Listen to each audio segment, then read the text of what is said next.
Hello दोस्तों, मेरा नाम है अमित गावनेकर और आप देख रहे हैं लॉ इन्फॉर्मेशन। आज हम बात करने जा रहे हैं सिक्कों के बारे में। ये आईपीसी के अध्याय 12 में दिया गया है। सिक्के की जो परिभाषा है वो धारा 230 में दी गई है। अक्सर हम देखते हैं कि हमारी जेब में या दुकानों में जो हम सिक्के खर्च करते हैं, जो सिक्के को हम प्रयोग में लाते हैं, जो सिक्के को देकर के हमें कोई सामान या वस्तु मिलती है, वह आईपीसी की धारा 230 के अंतर्गत आता है। वह आईपीसी की धारा 230 के अंतर्गत आता है।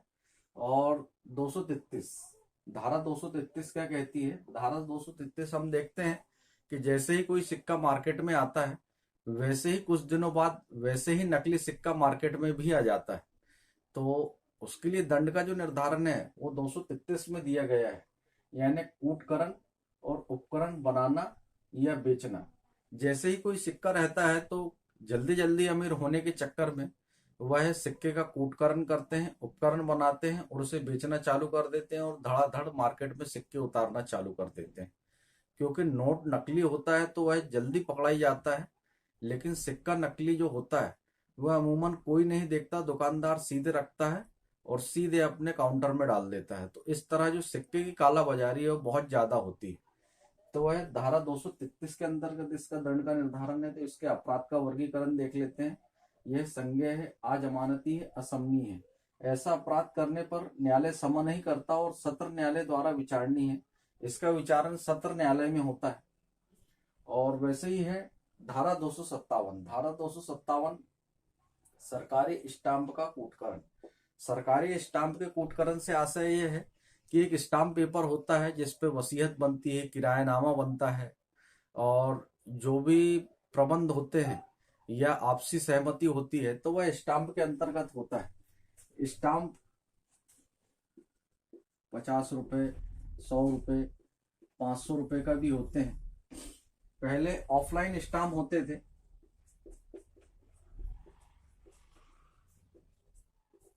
पहले ऑफलाइन स्टाम्प होते थे, अब ऑनलाइन स्टाम्प आने लगे हैं।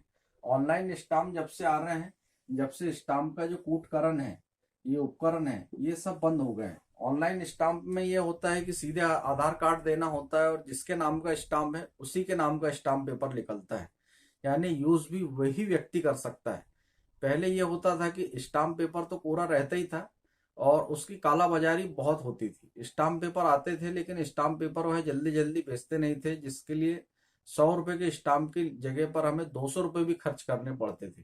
अब वैसा नहीं है। ऑनलाइन स्टाम्प आने से अब ये समस्या खत्म हो चुकी है। लेकिन ऑफलाइन स्टाम्प अभी भी कहीं कहीं बिकते हैं।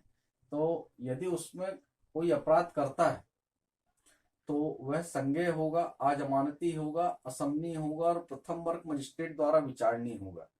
इसका विचारण जो है प्रथम वर्ग मजिस्ट्रेट के यहाँ होगा। आइए हम फिर से की इन धाराओं की बात करते हैं। धारा 230। धारा 230 में सिक्के की परिभाषा दी गई है।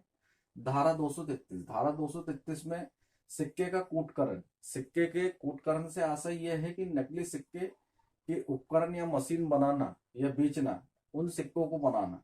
तो उसमें दंड भी है, संज्ञेय है, अजमानती है, असमनीय है और सत्र न्यायालय द्वारा विचारणीय है। इसका विचारण सत्र न्यायालय में होता है। धारा 257 को देख लेते हैं।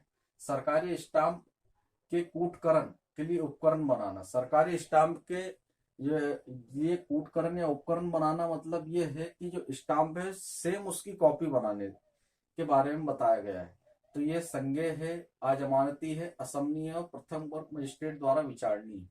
ये वह धाराएं हैं जो अधिकतर परीक्षाओं में बार बार पूछी जाती है और मैंने और भी वीडियो में मैंने उन्हीं धाराओं को कवर किया हूं जो बार बार परीक्षाओं में पूछी जाती है। तो इसी तरह के और भी वीडियो देखने के लिए आप देखते रहिए लॉ इन्फॉर्मेशन। Thank you.